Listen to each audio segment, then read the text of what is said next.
Hi there, I'm the Gardener Ben and welcome along. After a subscriber recently on Instagram asked for some content created around the subject of mulch, I decided to make this particular video available to everyone. This subject is so very important that I thought it was too important just to post to those that are actually paying for the Gardener Ben experience on Instagram. This particular subject is something that I hold very close to my heart, and I have an awful lot of questions always coming into my inboxes on Instagram, on Facebook, and of course comments on YouTube, all around the same subject. And I'll mock this up a little bit for you. Gardener Ben, my soil is really hard, heavy and wet. What should I do?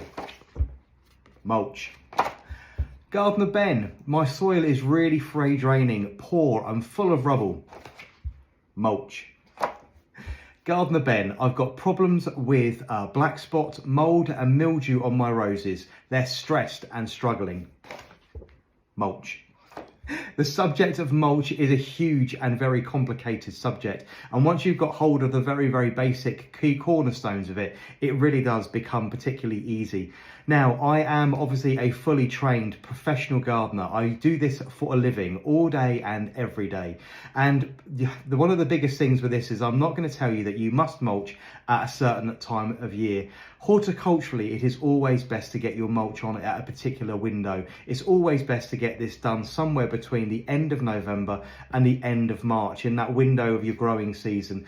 Just when pretty much everything has started to go dormant, the garden is pretty much clear of vegetation. The leaves have fallen. If you wanted to clear fallen leaves from around your roses to reduce the risk of infections of black spot, mold and mildew, the removal of spores for next year, that's a really good practice to do. But you won't find me saying that you must mulch at this time of year. You can't mulch at any other time of year, because the most important thing that gets done is that you actually get it done. The biggest problem we're facing as gardeners over the last 60 or 70 years is the actual sort of a projection of our homes onto our gardens. And it's not until very recent times that as gardeners we have started to really appreciate the benefits of leaving fallen organic matter in the garden. During the 50s and 60s and 70s, gardens were very sterile. Very clean cut, everything was very tidy, allotments and borders were very clean indeed, and the removal of all organic matter was taken away and put to a compost heap, where it was generally put back on to the garden at a later stage. However, recent times, as gardens have got much smaller and we've got much more aware of the presence of rats and other wildlife in our garden, that the compost heap has virtually disappeared from most people's domestic gardens, thus meaning that a lot of vegetative matter, the leaves and grass clippings, hedge cuttings and other things and prunings that you have in a garden generally go to a green waste bin, or they get taken away in your rubbish and you never ever see them again, meaning that over a period of time your soil becomes deprived of organic matter, hungry, and the plants that you're trying to grow in it are really quite weak. Now, with all the will in the world, you can throw chemicals at these things as much as you like. One, chemicals obviously take a huge amount of power and electricity, so producing a lot of carbon to produce, and surprisingly a huge amount of water to actually produce as well, which then needs to be obviously cleaned and put back into the water system. So the carbon footprint of buying fertilizers is absolutely enormous. So if you can keep it fully organic and fully natural, the process is much easier for the environment and much easier for your garden. The adding of organic matter will solve virtually every single problem that you will have in your garden over the next, it doesn't matter how many years, whatever problem you might experience can be solved with mulch and the correct use of mulch. So we're going to talk through the mulches that I've got in front of me. I've got a lovely tray of bits and pieces here, supplied by Eco Solutions. They're a company I've had the pleasure of working with a lot over the years. I've endorsed an awful lot of their products as a professional landscaper over the last 20 years. I must have gone through hundreds and hundreds of tons of this particular product, which I've purchased myself. So please don't think this is a paid for presentation. This is not. This is me talking to the gardening community about the uses of organic matter and how we can use it in the garden to improve the way that we are growing. So this is not a paid for information, but they have actually supplied the bits and pieces, apart from this one. That's from my garden, and the other one down in the front here. But yeah, the samples have actually been supplied by Eco Solutions, who do a really wonderful range of different products. So what we need to talk you through, so let's go through the very, very basics first of all. If you have a heavy, cold and wet soil, normally a clay soil, the adding of organic matter, any organic matter whatsoever over a period of years, now this can be anything from homemade garden compost all the way through to bark nuggets or leaf mulch or well-rotted horse manure. Anything that you add to that particular top of the surface of the soil will help the soil be open, will open it up, add organic matter and actually help it long-term drain. And it does that by basically encouraging insects that live in the ground, such as worms, to come up to the surface of the soil, consume that organic matter and drag it back down into the soil, producing worm casts as they go and actually fertilizing the soil as they go. Their channels actually open up the soil and add air, and of course then they take the organic matter down into the soil, which opens up its surface. So if you have a heavy, unworkable, cold, waterlogging clay soil, the easiest way of dealing with it, and it's not a quick fix, this is done over several years, is to add an organic mulch of any description. Whatever you choose to use, just make sure you add it and add it to a really decent depth. Now, as a horticulturalist working professionally, a mulch should always be applied as a 4-inch or 10 centimetre, 100mm layer. That way you've got plenty of mulch there to actually compost and actually last a certain amount of time. Should normally take around 1 to 3 years, depending on the product that you're using, to fully biodegrade and the soil then be exposed for you to then add something else. Like on the flip side of that, if you have a free draining soil that's maybe particularly full of sand or rubble, you've bought a new build house which is now plagued with a really, really rubbly soil. You've got lots of brick and sand and cement left about by builders in your soil, and it's struggling to hold any moisture. Therefore, your plants during the summer months are stressed, they're dropping leaves, you might be getting black spot on, for instance, roses. The easiest way of actually correcting that is to mulch. And once again, choose whatever product you want to use, whatever is right for you and whatever is going to solve the problem that you are experiencing at the time, and I'll go through that in just a moment. But by adding organic matter, once again, you're adding humus, you're adding organic matter into the soil. The soil creatures such as the worms will once again come up, they'll feast on that and drag that back down into the soil. The interesting thing about adding organic matter, not only does it help the soil drain by opening up the soil texture, but on a free draining soil it has the flip side effect. It also helps the soil hold moisture, so your plants will be much more drought tolerant, and they will actually be able to weather hot periods of time without actually being stressed and actually going and possibly even dying. So it will reduce the amount of watering. If you've got lots of weeds in the garden, the easiest way to solve it, I don't know if the card's going to be up the right way, is to mulch. Simply place a very thick layer of mulch over the top of the soil surface and you will eradicate your need for hoeing and weeding. Any seeds that are in the actual soil surface themselves need light and, more importantly, moisture to germinate. So by actively hoeing the surface of the soil, I'm saying this all the time to my clients who like their soil to be hoed, it's really not good for the soil structure at all whatsoever to actually hoe it with a French hoe or anything else. It slowly breaks down the subject of the substance of the soil and actually exposes it to wind erosion and rain erosion. So it's not very good at all. Also brings up lots of weed seed continuously. So if you've got lots of weeds in your garden, my advice to you is to stop hoeing, go over to hand weeding. So take a fork or a trowel and individually remove the weeds as you go. And that way you will slowly but surely clear the larger weeds. You can then apply your mulch over the top, and if you don't disturb the soil surface, no further weeds are going to be getting light and moisture, and you will eradicate over a period of time your need to actually weed. Mulches can take a massive amount of different forms, and the term mulch is used for a whole multitude of things, from everything from an organic dressing all the way through to something like this. So this is pea gravel. This is also a mulch. We use this in many different forms, so any stone or decorative application is classed as a mulch. So this is pea gravel. This is something you could apply to your garden if you wanted to. It also applies to anything like this as well. Fallen leaves can also add as a mulch. So the term is not just about anything that you're going to go to the garden centre and buy, or you're going to buy from the builders merchants, or for instance Eco-Sustainable Solutions, who have products available on Amazon. All of these products, depending on the problem you're trying to solve, are called a mulch, need to be applied in exactly the same way.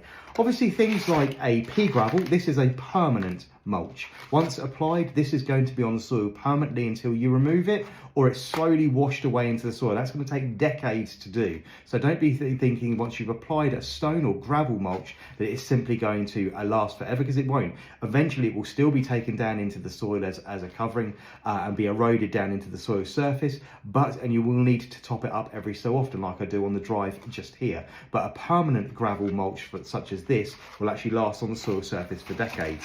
Other things are much faster.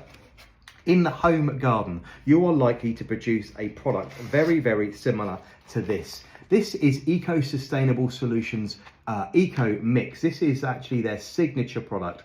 This is the kind of thing that you will make in your home domestic compost bin. The difference between this and what you're actually producing at home is this is produced in under 10 weeks.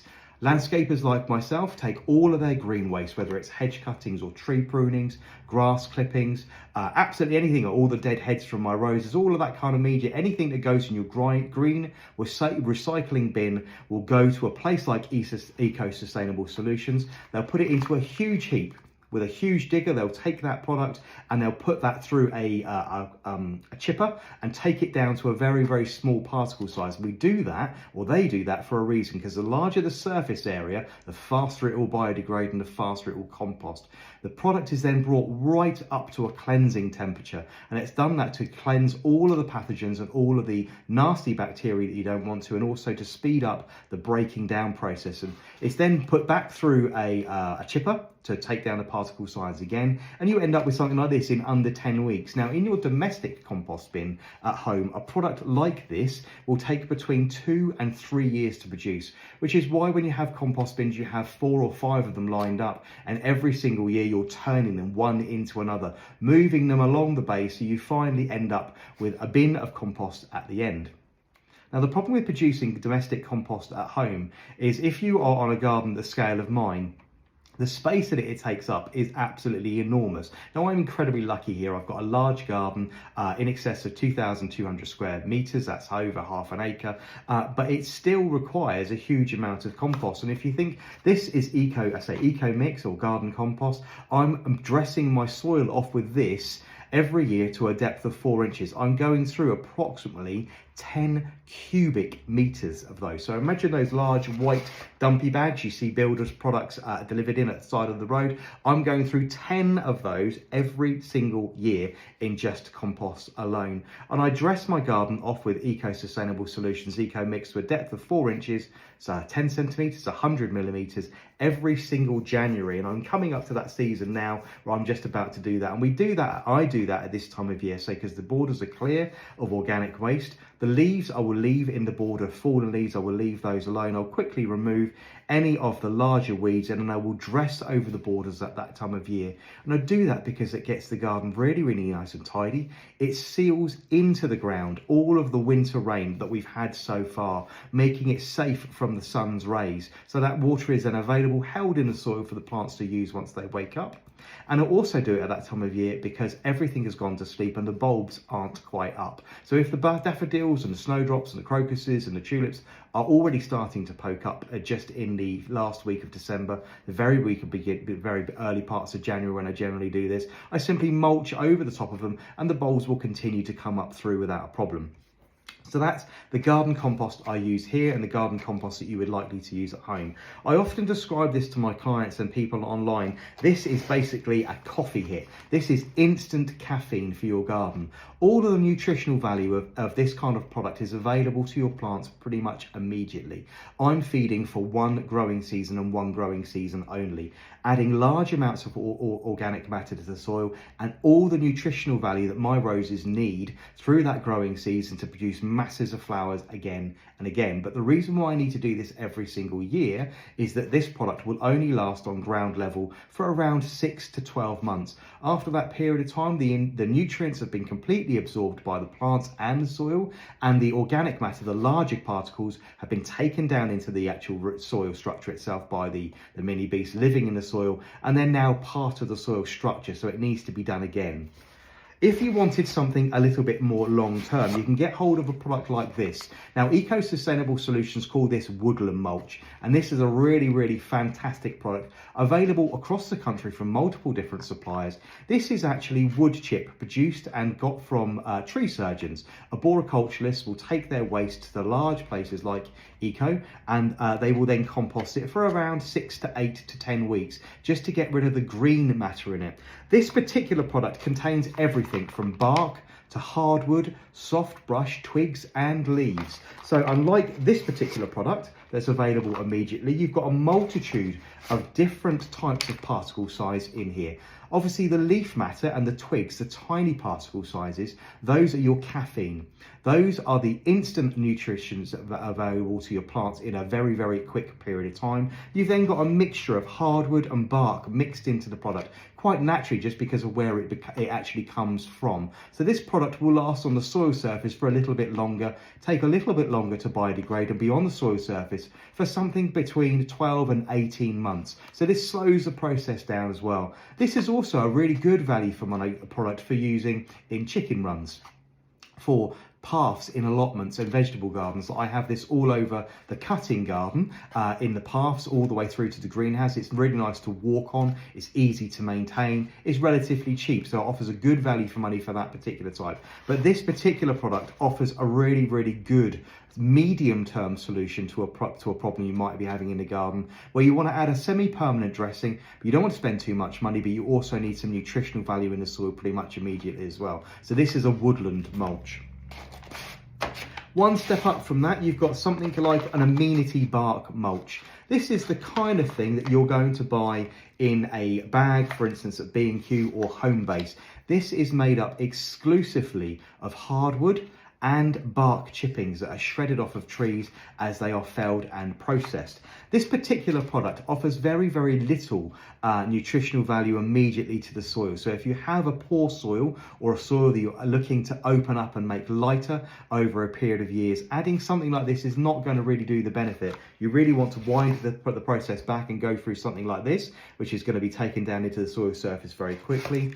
Things like amenity bark mulch are going to remain on the soil surface for around 18 to 24 months. So offer you a really good value for money and a very high decorative finish. They're going to seal in the moisture. They're going to get rid of all the weeds. They can obviously suppress the weeds. They're going to be underneath the soil surface and not gaining any light or not gaining any water. But they are not going to add, this is not going to add a massive amount of nutritional value to your soil, but offers a really good high level decorative finish. We use this quite a lot in the landscaping world once we've planted plants. Obviously, when we're planting, we add a compost like this to a planting hole to give the newly planted shrub or plant a really decent start into the soil. And then we dress the area like this to make it look professional and smart, suppress the weeds, and obviously keep in the moisture. Now, above that, the Rolls Royce of all of this is the bark nuggets. These are exclusively made up from pine and spruce bark. These are really, I mean, it's very, very beautiful. The smell of these is really, really lovely. It instantly transports you to walking around in a lovely, beautiful, still and quiet pine forest. Again, a really, really high level of decorative finish. These for walking on barefoot are really nice. If you have children that are playing in the area, these will create a soft landing if they're put to a correct depth and break their fall should they fall off of something or fall from an item of play equipment. But bark nuggets, as I say, they will last on the soil for around 3 to 5 years, depending on the soil conditions.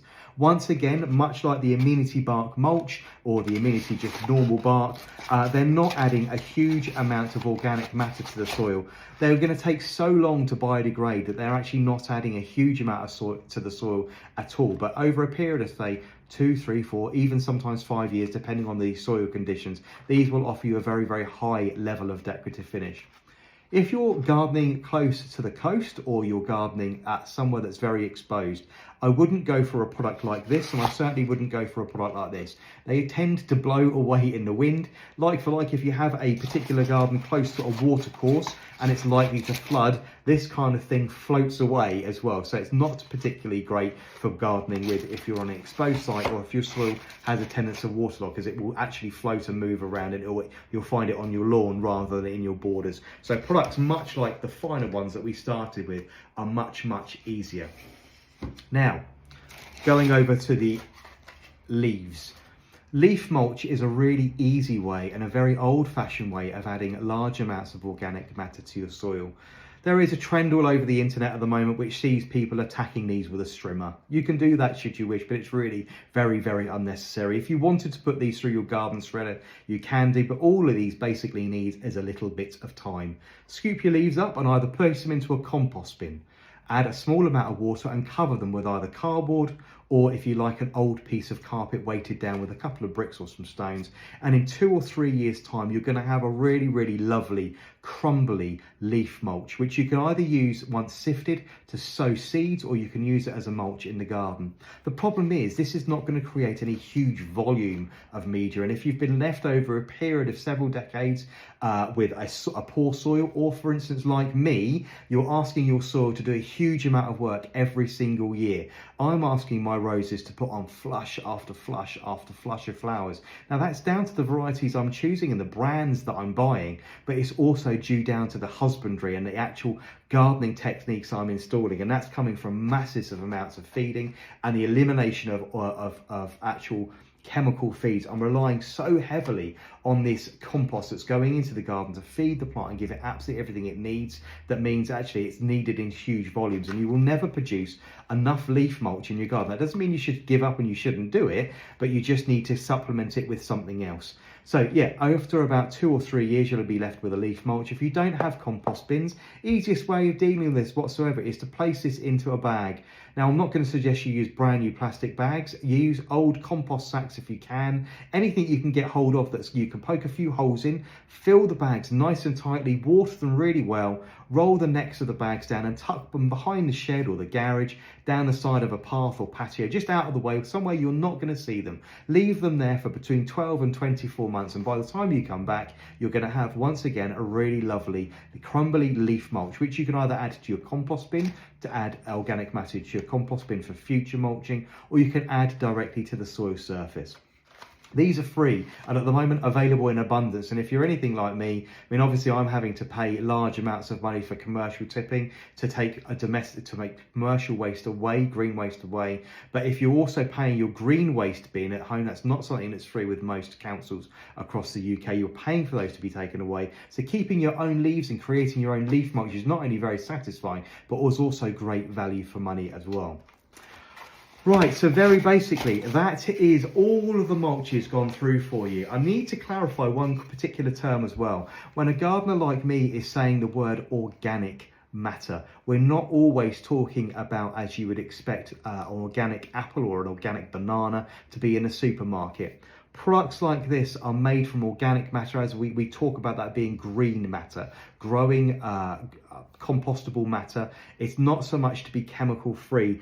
The likelihood that any of these products are going to be completely and utterly chemical free is virtually 1,000,000 to 1.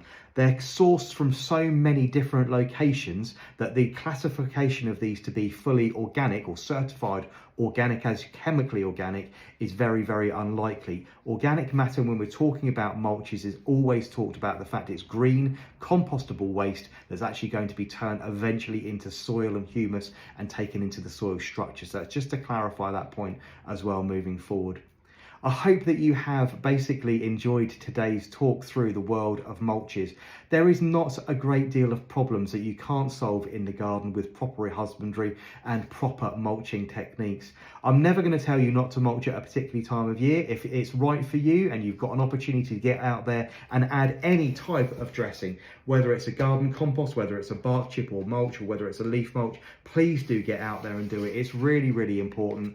Those of you that have followed along for a long time know that I will also use the same techniques in large containers and pots where I'm growing roses for a long period of time, removing the top 4 inches or 100 millimeters, 10 centimeters of soil, and reapplying something like this every single year to save actually repotting the rose itself.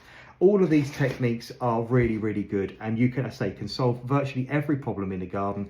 Everything from a heavy, wet soil that's not draining, to a soil that's too free draining and not holding any water, to if you're having stress problems with plants, with black spot, mold, mildew, or aphid attack. All of those things can actually be helped by applying a mulch and doing it regularly. Please, if you're going to mulch, consider investing it as a long-term solution in your garden. You will get the money back eventually, I promise you. It's a lot of work. It's very satisfying to do. I absolutely adore that time. And don't get me wrong, I leave all my perennials and my roses standing all the way through, to the mid part of January. Everything will look really, really skeletal and it's looking bare and bedraggled. And that period of time when you clean through the borders and you finally get the mulch out there, everything looks really smart, it looks warm, it looks all tucked up and ready to go. And I know that I've done the best possible thing for my garden, adding huge amounts of organic matter. I've sealed in all that lovely moisture, I've suppressed the weeds, I've fed all of my roses with exactly what they need for a growing season ahead. And I can guarantee myself that I'm going to end up with a really, really decent garden throughout the summer months when I really need it to work hard. If you have any questions or you want to raise any particular points, don't hesitate to leave me a comment below. But I will see you all again soon. Thank you very much for joining me. Take care now. Bye-bye.